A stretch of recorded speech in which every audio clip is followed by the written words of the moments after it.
Palavra da Verdade, com Hernandes Dias Lopes. Abra sua Bíblia comigo, por gentileza, no livro de Apocalipse, capítulo 20. Apocalipse, capítulo 20, versos de 1 a 15. Apocalipse 20, de 1 a 15. Eu queria que você acompanhasse comigo a leitura e, lido o texto, permanecesse com a sua Bíblia aberta. Está escrito o seguinte: Então vi descer do céu um anjo, tinha na mão a chave do abismo e uma grande corrente. Ele segurou o dragão, a antiga serpente, que é o diabo, Satanás, e o prendeu por 1000 anos. Lançou-o no abismo, fechou-o e pôs selo sobre ele, para que não mais enganasse as nações até se completarem os 1000 anos. Depois disto, é necessário que ele seja solto pouco tempo. Vi também tronos, e nestes sentaram-se aqueles aos quais foi dada a autoridade de julgar. Vi ainda as almas dos decapitados por causa do testemunho de Jesus, bem como por causa da palavra de Deus, tantos quantos não adoraram a besta, nem tampouco a sua imagem, e não receberam a marca na fronte e na mão, e viveram e reinaram com Cristo durante 1000 anos. Os restantes dos mortos não reviveram, até que se completassem os 1000 anos. Esta é a primeira ressurreição. Bem-aventurado e santo é aquele que tem parte na primeira ressurreição. Sobre esses, a segunda morte não tem autoridade. Pelo contrário, serão sacerdotes de Deus e de Cristo, e reinarão com ele os 1000 anos. Quando, porém, se completarem os 1000 anos, Satanás será solto da sua prisão, e sairá a seduzir as nações que há nos 4 cantos da terra, Gog e Magog, a fim de reuni-los para a peleja. O número dessas é como a areia do mar. Marcharam então pela superfície da terra e sitiaram o acampamento dos santos e a cidade querida. Desceu, porém, fogo do céu e os consumiu. O diabo, o sedutor deles, foi lançado para dentro do lago de fogo e enxofre, onde já se encontram não só a besta, como também o falso profeta, e serão atormentados de dia e de noite pelos séculos dos séculos. Vi um grande trono branco, e aquele que nele se assenta, de cuja presença fugiram a terra e o céu, e não se achou lugar para eles. Vi também os mortos, os grandes e os pequenos, postos em pé diante do trono. Então se abriram livros. Ainda outro livro, o livro da vida, foi aberto. E os mortos foram julgados, segundo as suas obras, conforme o que se achava escrito nos livros. Deu o mar os mortos que nele estavam. A morte e o além entregaram os mortos que neles havia. E foram julgados, um por um, segundo as suas obras. Então, a morte e o inferno foram lançados para dentro do lago de fogo. Esta é a segunda morte, o lago de fogo. E se alguém não foi achado inscrito no livro da vida, esse foi lançado para dentro do lago de fogo. Pois bem, amados irmãos, eu gostaria então de tratar deste tema com vocês, o milênio e o juízo final. A primeira coisa que eu preciso afirmar, e com toda a sinceridade e humildade, é que este capítulo é certamente o capítulo mais polêmico do livro de Apocalipse e talvez um dos mais polêmicos de toda a Bíblia. A segunda coisa que eu preciso afirmar, a título de introdução, é que não há consenso entre o povo evangélico, o povo cristão, a igreja protestante, acerca do entendimento desta passagem. Por exemplo, os chamados pré-milenistas entendem que o milênio relatado neste capítulo sucede cronologicamente ao registro do capítulo 19, que fala da segunda vinda de Cristo. Portanto, esse texto seria um fato posterior à segunda vinda. Para os amilenistas, que entendem que o livro de Apocalipse não é um livro que segue uma linha cronológica linear, que parte do ponto 1 ao ponto 10, ou ponto 0 ao ponto 10, mas que o livro de Apocalipse, ele é entendido em seções paralelas e progressivas, e que as mesmas verdades são apresentadas em telas diferentes. E nós teríamos 7 sessões paralelas, quais sejam: capítulo 1 a 3, os 7 candeeiros; capítulos 4 a 7, os 7 selos; capítulos 8 a 11, as 7 trombetas; capítulos 12 a 14, o quarteto do mal, o dragão, o anticristo, o falso profeta e a Babilônia; capítulos 15 e 16, as 7 taças da ira de Deus; capítulos 17 a 19, a queda do quarteto do mal por ordem inversa; e capítulos 20 a 22, a cena do reinado das almas, a prisão de Satanás e o juízo final, e os novos céus e a nova terra. De tal forma que, na perspectiva milenista, o capítulo 20 não sucede cronologicamente ao 19, mas retorna à primeira vinda de Cristo. Como o capítulo 11, por exemplo, encerra com a segunda vinda, e o capítulo 12 começa com o nascimento de Cristo. Então, é preciso entender que, para a perspectiva que eu vou abordar com os meus amados irmãos, o milênio não é algo que sucederá à segunda vinda, mas o milênio ocorre como um número simbólico que é uma descrição de todo o período entre a primeira e a segunda vinda de Cristo. A interpretação de um milênio literal enfrentaria algumas dificuldades que eu gostaria de levantar. Primeiro, nós não encontramos essa ideia em nenhum dos 4 evangelhos. Nós não encontramos essa ideia em nenhuma das cartas de Paulo. Nós não encontramos essa ideia em nenhuma das cartas gerais. Nem no livro de Hebreus, nem em Tiago, nem em Pedro, nem em João, nem em Judas. Portanto, a ideia de um milênio literal não é respaldada pelo Novo Testamento. Apenas aparece aqui em Apocalipse 20. Segundo, o milênio fala de Cristo reinando fisicamente neste mundo. Essa é a ideia que se tem de milênio. Quem pensa no milênio literal. Mas a Bíblia toda nos informa que o reino de Cristo não é político, não é físico, não é terrenal, mas é um reino espiritual. O meu reino não é deste mundo, disse Jesus. Terceiro, a ideia de um milênio na terra restabelece a ideia da preeminência dos judeus e reintroduz aquela distinção entre judeus, Israel e igreja. E parece-nos que é muito claro isso, e está posto isso lá em Efésios capítulo 2, que agora não tem mais essa distinção entre Israel e igreja. O Senhor Jesus só tem uma noiva, só tem uma igreja, só tem um rebanho, só tem um corpo. Ele é formado de judeus e gentios. Então não tem essa ideia de restabelecer Israel, como se a igreja fosse apenas um parênteses na história.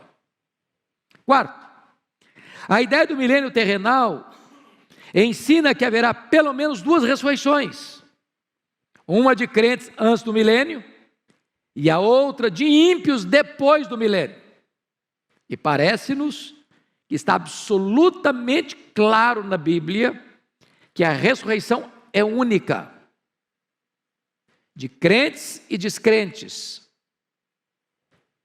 Porque está posto lá em João 5, 28 e 29, que os mortos ouvirão a sua voz e sairão dos túmulos, uns para a ressurreição da vida, outros para a ressurreição do juízo. Quando isso se dará? Na segunda vinda de Cristo.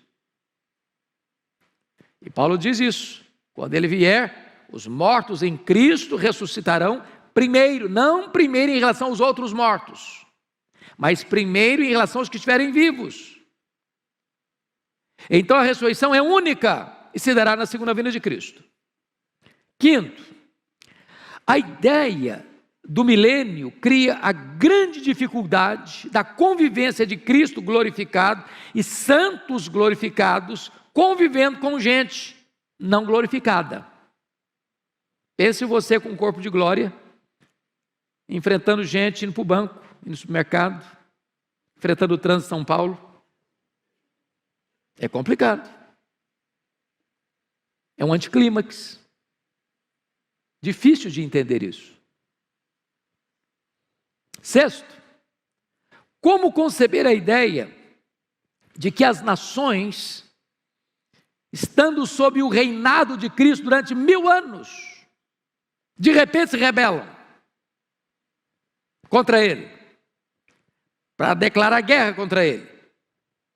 É outra situação adversa, para aceitar essa ideia de um milênio literal. E finalmente,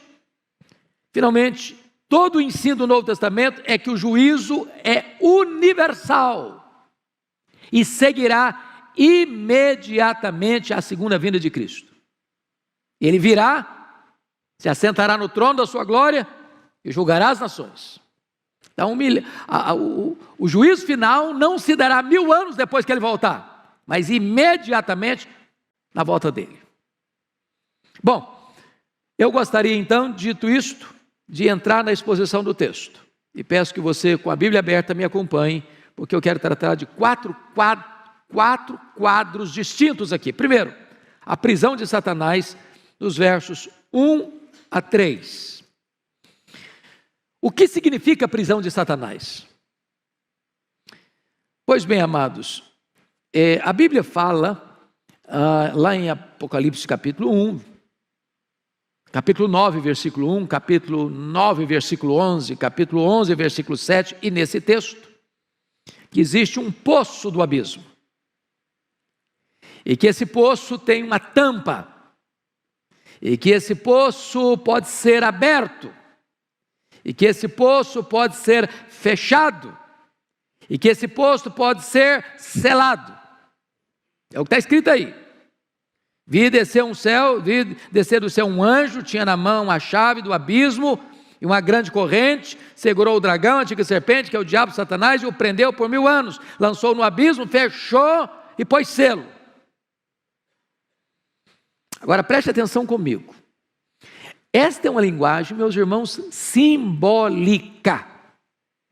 Como praticamente todo o livro de Apocalipse é um livro de símbolos, de imagens, visuais. Você não pode pensar numa besta, por exemplo, com 7 cabeças e 10 chifres. Desenha isso, veja o que vira. Então, são símbolos que têm significados. Se o diabo é um espírito, ele é, porque os anjos são espírito, e o diabo é um anjo caído. Você não prende um espírito com a corrente.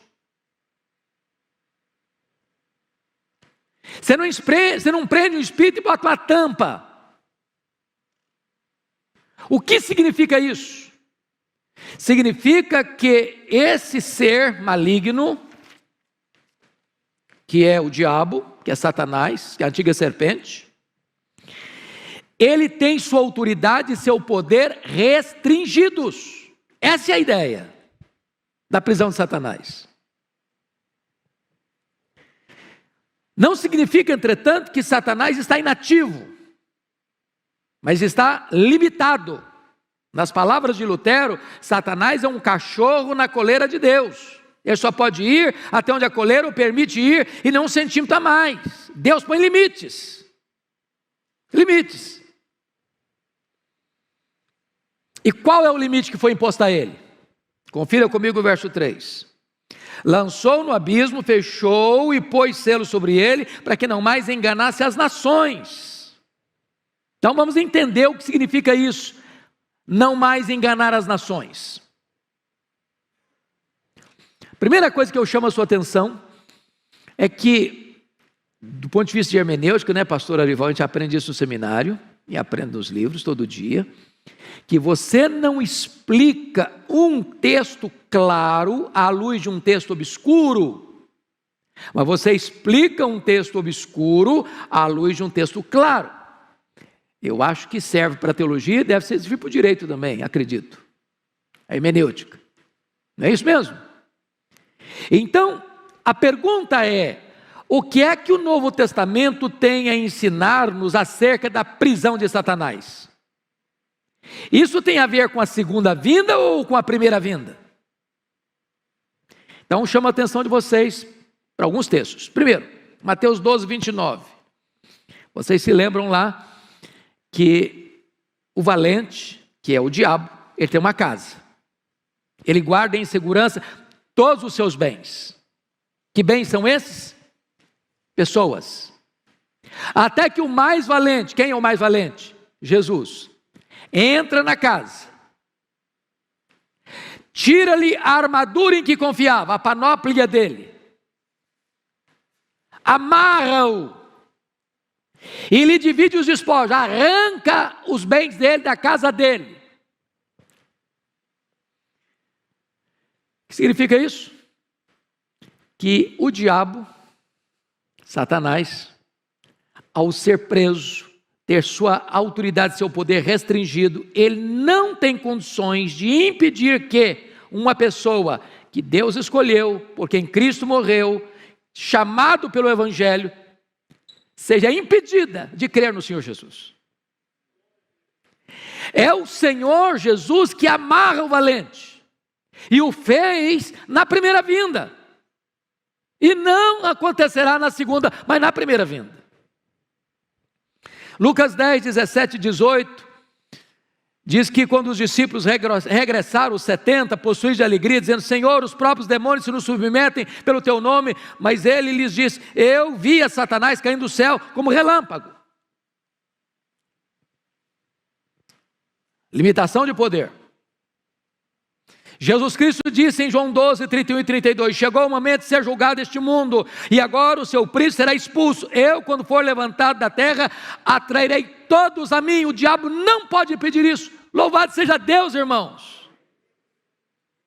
Se o diabo pudesse, você e eu não estaríamos aqui nessa noite. Se o diabo pudesse, você e eu não teríamos crido em Jesus. Se o diabo pudesse, nós não teríamos sido alcançados pela graça, lavados no sangue do Cordeiro, selados com o Espírito Santo da promessa, e o nosso nome não estaria no livro da vida. Se o diabo pudesse, a igreja não poderia enviar um missionário sequer, e não haveria sequer uma conversão nos campos missionários. Seu poder foi o quê? Cerceado e limitado e restringido. Essa é a ideia. Essa é a ideia. Pois bem, o que significa? Preste atenção nisso. No finalzinho do versículo 3, é necessário que ele seja solto por pouco tempo. O que significa esse pouco tempo em que Satanás será solto depois do milênio? Veja bem, a Bíblia usa algumas expressões para definir esse momento final que vai anteceder a volta de Jesus. Primeiro, a apostasia. Segundo, a grande tribulação. Terceiro, a manifestação do homem da iniquidade, ou do iníquo, que é o anticristo.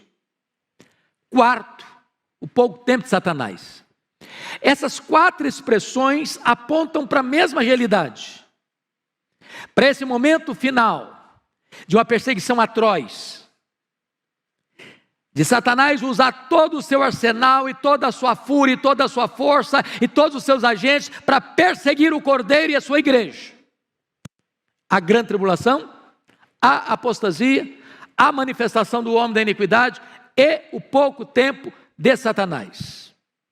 Esse é o tempo que vai anteceder a segunda vinda de Cristo. Mas, outra pergunta: o que significam esses 1000 anos? O que significa esses 1000 anos?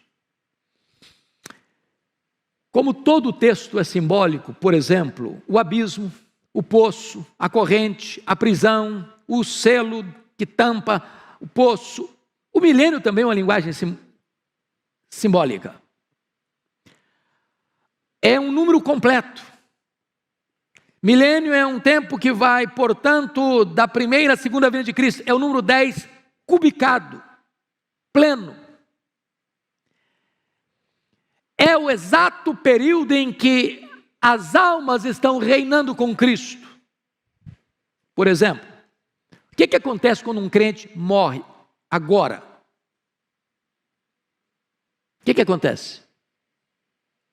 Primeiro texto, para pensar com vocês, 2 Coríntios 5:8. Morrer é deixar o corpo e habitar com o Senhor. Segundo texto, Filipenses 1:23. Morrer é partir para estar com Cristo, o que é incomparavelmente melhor. O que Jesus Cristo disse para o ladrão à sua direita que se arrependeu, ainda que não 1/10 hora da vida? Hoje mesmo estarás comigo no paraíso. Então, quando um crente morre, diz Hebreus que o seu espírito é aperfeiçoado para entrar na glória. Nesse exato momento, a alma começa a reinar com Cristo no céu. Você sabe disso. O corpo foi feito pó, é pó e volta ao pó, é matéria. Mas a Bíblia diz que Deus soprou nas narinas daquele boneco de barro o fôlego da vida, e ele passou a ser alma vivente. O que é a morte? A palavra morte significa separação.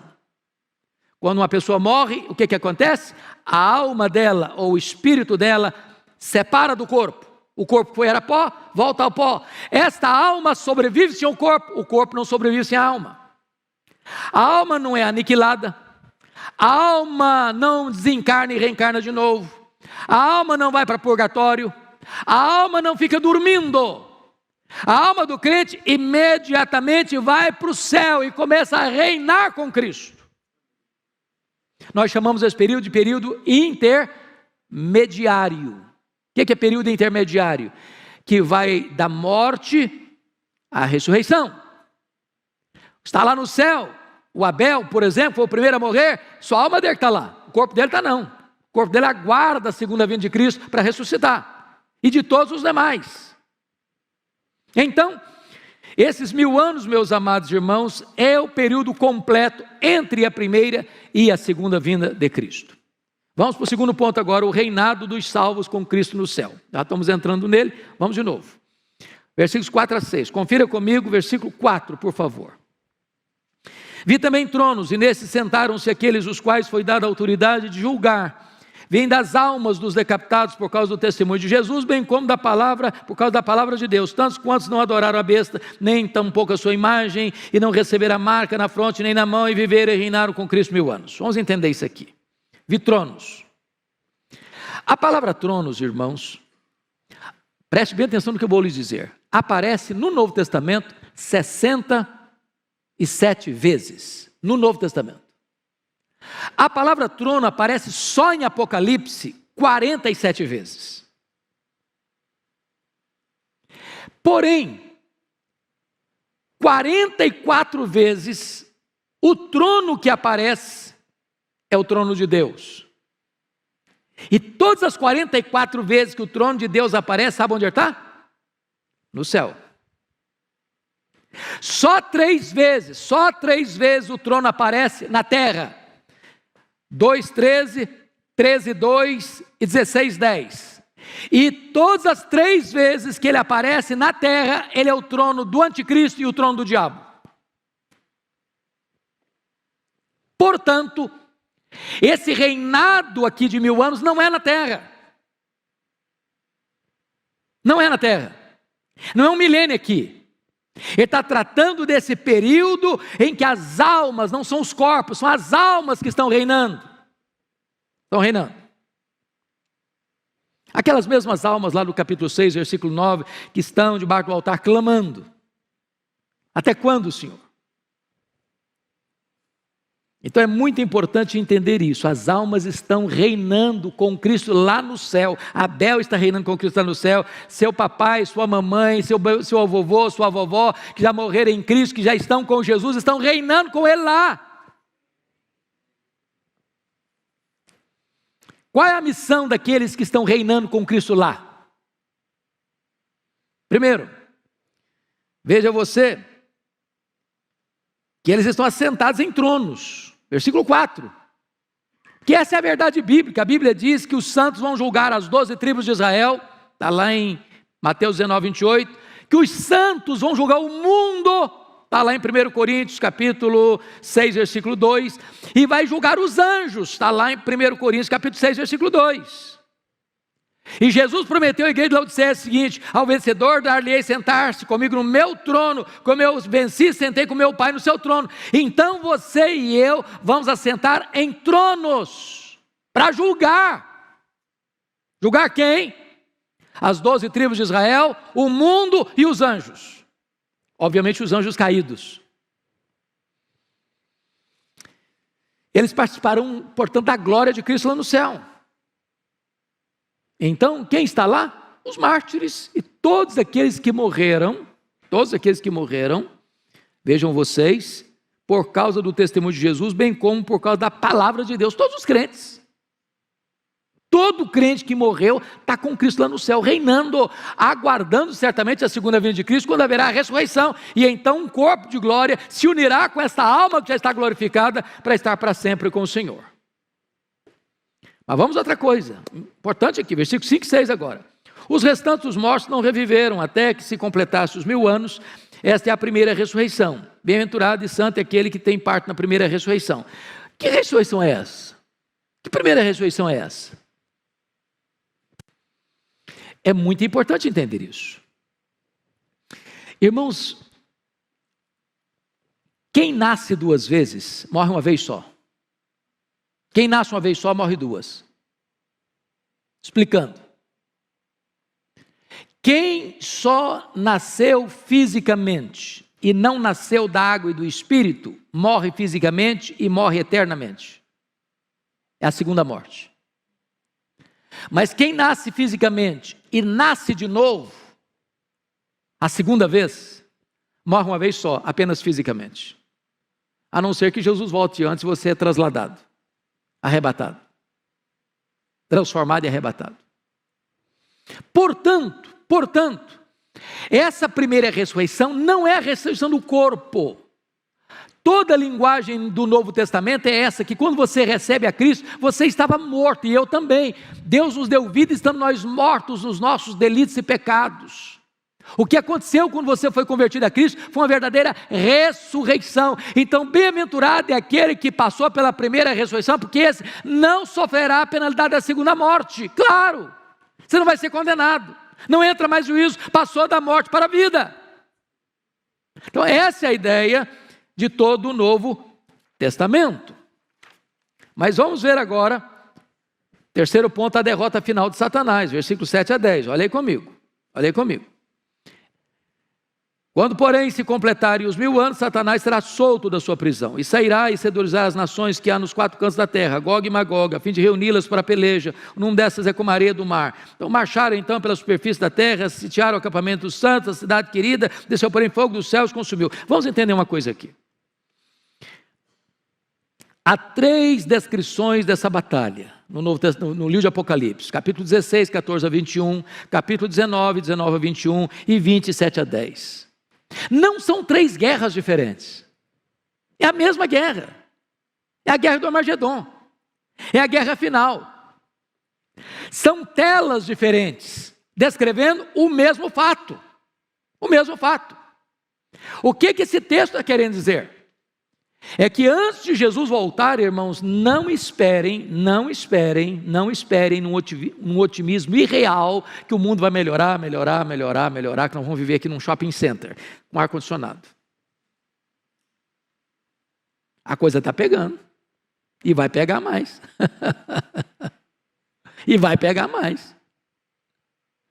Espera tempo fácil não.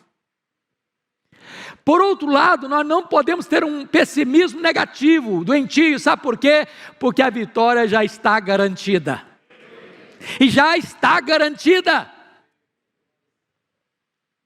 Irmãos, o final da história já está escrito, e a vitória é do Cordeiro e da sua igreja. Pode o diabo espernear, pode o inferno se agitar, pode o mundo fazer confusão, pode todo mundo virar e perseguir a igreja, e massacrar a igreja, e torturar a igreja, e prender os crentes, e matar os crentes. A vitória já está selada. Bendito seja Deus. Pois bem, amados, agora vamos para a cena apoteótica da vitória sobre os inimigos, porque veja você que nós estamos falando de telas. No capítulo 19, versículo 20, você está com a Bíblia aberta aí, está a descrição aí da prisão da besta, com o falso profeta. E diz o texto que os dois foram lançados vivos para dentro do lago do fogo que arde em enxofre. Mas como Satanás, o diabo, a antiga serpente, é o maioral dessa trilogia maligna, João aguarda para descrever isso mais no final. E aí olha o que está escrito no capítulo 10, 20 e 10. O diabo, o sedutor deles, foi lançado para dentro do lago do fogo e enxofre, onde já se encontram não só a besta, como também um falso profeta, e serão atormentados de dia e de noite pelos séculos dos séculos. Então vamos entender uma coisa aqui. Não tem aniquilamento. O que tem é penalidades eternas. Eles vão ser atormentados, o que está escrito aí? De dia e de noite. É claro que é uma linguagem bíblica, porque na eternidade não tem nem dia nem noite, é eternidade. E a Bíblia fala que aqueles que vão para a condenação eterna são trevas exteriores, banidos para sempre. Mas está escrito mais, eles serão o quê? Atormentados. Quando? Pelos séculos dos séculos. Entenda isso, que o diabo não é rei nem no inferno. Ele vai ser atormentado no lago de fogo para sempre e sempre e sempre. Então tem muita gente enchendo a bola do diabo como se ele fosse o comandante, que ele mandasse, que ele reinasse, que lá ele faz... Não, ele vai ser atormentado. Bom, agora vamos para a cena do juízo final, versos 11 a 15, que é o último ponto que eu quero destacar. Primeiro, Cristo se assenta no trono como juiz. Olha o verso 11. Vi um grande trono branco. Obviamente, grande porque é o trono do universo. Julgar todas as nações. Ele é ao mesmo tempo universal e ele é também individual. Branco porque ele é um espelho da santidade e da justiça. E aquele que nele se assenta, de cuja presença fugiram a terra e o céu, e não se achou lugar para eles. Agora pense na majestade desse juiz, na grandeza desse juiz, na honradez desse juiz, que não macula sua toga, que não mancha suas vestes sagradas, que nunca deixou se subornar para condenar o inocente ou para inocentar o culpado. Ele é o reto juiz, ele é o justo juiz, ele é o próprio Cordeiro, ele é o próprio Senhor da igreja, ele é o próprio Salvador da igreja, ele é Jesus, ele foi escalado para essa função, ele é o juiz. E ele é tão glorioso, ele é tão majestoso, que na presença dele o céu e a terra ficam com vergonha e se encolhem. Segundo lugar, os mortos ressuscitam para o julgamento. Olha versos 12 a 14. Vi também os mortos, os grandes e os pequenos, postos em pé diante do trono. Então, quem vai estar lá? Todo mundo. Crentes, não crentes, grandes, pequenos, ricos, pobres, doutores, analfabetos, ateus, agnósticos, místicos,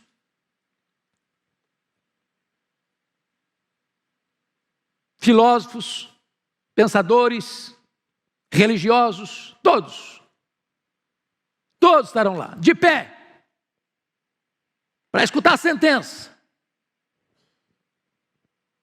Que mais? Confira comigo. Então se abriram livros, E ainda outro livro, o livro da vida foi aberto, e os mortos foram julgados segundo as suas obras, conforme o que se acha escrito no livro. Então, vamos entender isso aqui, meus irmãos, vamos entender isso aqui. É universal, mas é individual. Cada um vai ser julgado com justiça, porque é o que estiver escrito nos livros. Não vai ter invencionice lá, não vai ter acusação falsa lá, não vai ter, não, mas não é bem assim, não foi isso que aconteceu. Está escrito. Está escrito. O que está escrito? O que está registrado lá nesses livros que vão ser abertos? Primeiro, as nossas palavras. Vamos dar conta no dia do juízo por todas as palavras frívolas que proferimos. Nesse quesito, quem se salva? Ninguém. Deixa eu só fazer um checklist breve e rápido aqui. Alguma vez você já falou mal dos outros? Já espalhou fake news também? Você já xingou alguma vez? Já contou alguma piadazinha meio sem graça? Ficou com vergonha depois, mas contou? Já se destemperou emocionalmente, já perdeu o controle emocional, já falou asneira? Bom, se você falar para mim que nunca, eu vou duvidar da sua honestidade.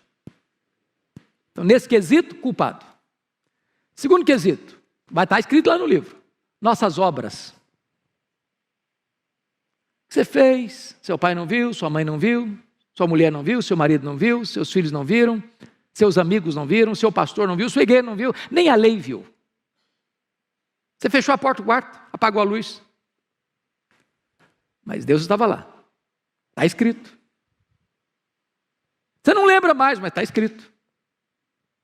Apagou da minha memória, mas está escrito. Terceiro, então nesse quesito, quem se salva? Ninguém. Terceiro quesito do julgamento. As nossas omissões. Se você sabe que deve fazer o bem e não faz, você está pecando. Diz a Bíblia que se você guardar toda a lei e tropeçar num único ponto, você é culpado da lei inteira. Sabe por quê? Porque a lei exige de você perfeição. Perfeição. Maldito é aquele que não perseverar em toda a obra da lei para cumprir. Então você está dentro da sua casa, não falando mal de ninguém, não fazendo mal para ninguém, cometendo um pecado de omissão.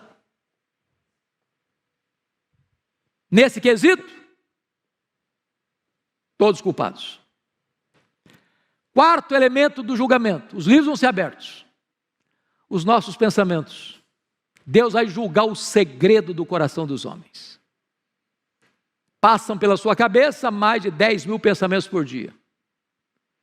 E se Deus quisesse nesta noite fazer o que fez lá na época de Daniel e botar nessa tela ali o que você e eu pensamos essa semana, nós sairíamos daqui com a cara coberta de vergonha. Nesse quesito, culpados. Qual é a pessoa que vai ser salva pelas obras? Quem vai ser salvo pelas obras? Ninguém. Ninguém. Mas veja você que então esse julgamento é o quê? Justo. Ninguém vai poder se espernear no tribunal de Deus. Não, eu mereço. Não, eu pratiquei o que é certo. Eu não mereço ir para o inferno. Não, merece sim. Merece sim. É justo. Não vai se tirar o mérito de ninguém. Mas todos são culpados. Todos pecaram e destituídos estão da glória de Deus. Então, vejam vocês que o critério para a salvação qual é? Leia comigo, por favor, versículo 15, vamos juntos? E se alguém não foi achado, escrito no livro da vida, esse foi lançado para dentro do lago de fogo. Mas vamos ler o texto na outra perspectiva. Se alguém foi achado inscrito no livro da vida, esse não foi lançado para dentro do lago do fogo. Bendito seja Deus. Mas como é que o seu nome vai aparecer no livro da vida? É por aquilo que você fez? Não. É por aquilo que Deus fez por você em Cristo Jesus. Você foi salvo pela graça, eu fui salvo pela graça, nós fomos salvos pela graça.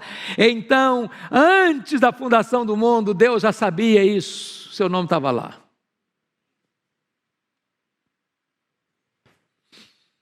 E aí você, em vez de ser lançado no lago do fogo, você vai ser convidado para as bodas do Cordeiro.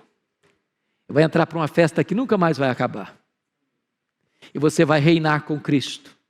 Você vai se alegrar em Cristo. Você vai conhecer a Cristo. Você vai fruir a presença de Cristo. E você vai desfrutar da bem-aventurança eterna. Mas eu quero concluir olhando com você o versículo 14. Então a morte e o inferno foram lançados para dentro do lago do fogo de enxofre. Ou melhor, para dentro do lago de fogo. Esta é a segunda morte, o lago de fogo. Como é que você vai entender isso? A morte é o estado, e o Hades e o inferno, ou Hades, é o lugar. A morte é o estado. O Hades, o inferno, é o lugar. A Bíblia diz que a morte é o último inimigo a ser vencido. E o inferno aqui, que é Hades, preste bem atenção nisso, é exatamente o lugar onde os ímpios são atormentados no estado intermediário. Lembra lá da parábola que Jesus contou, Lucas 16? E o rico, no inferno, estando em tormento, clamou: Pai Abraão, manda Lázaro que molhe o dedo em água e bota aqui na minha língua para refrescar-me. Depois da segunda vinda e do juízo, não haverá mais separação entre corpo e alma, nem no céu, nem no inferno. E a vitória de Cristo sobre os seus inimigos será completa e final. Quem vai estar lá? 19 e 20, o anticristo e o falso profeta. 20 e 10, quem vai estar lá? O diabo. Quem vai estar lá? 20 e 14, a morte e o inferno. Quem vai estar lá? Finalmente, 20 e 15, todo aquele cujo nome não está escrito no livro da vida. Os que não creram. A próxima cena do juízo é esta: vi novo céu e nova terra, os quais habita a justiça. O tabernáculo de Deus vem habitar com o povo, com o seu povo, e nós estaremos para sempre com o Senhor, desfrutando das bem-aventuranças eternas. Irmãos, a palavra de Deus é tão linda, é tão rica, é tão majestosa, é tão consoladora para o nosso coração. E eu queria concluir hoje com uma pergunta, muito solene, e a pergunta é esta: você que está aqui hoje, que veio aqui hoje, você está preparado para este grande dia?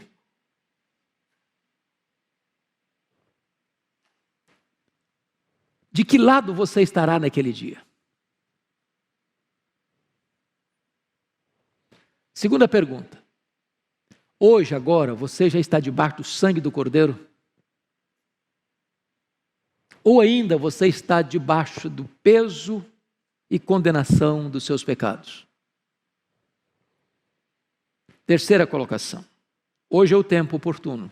Agora é o momento de você se arrepender e voltar-se para Jesus enquanto é tempo. Hoje, Ele pode ser o seu advogado. Amanhã, certamente, Ele será o seu juiz. A decisão é sua, intransferivelmente sua. Vamos baixar nossa cabeça e vamos orar.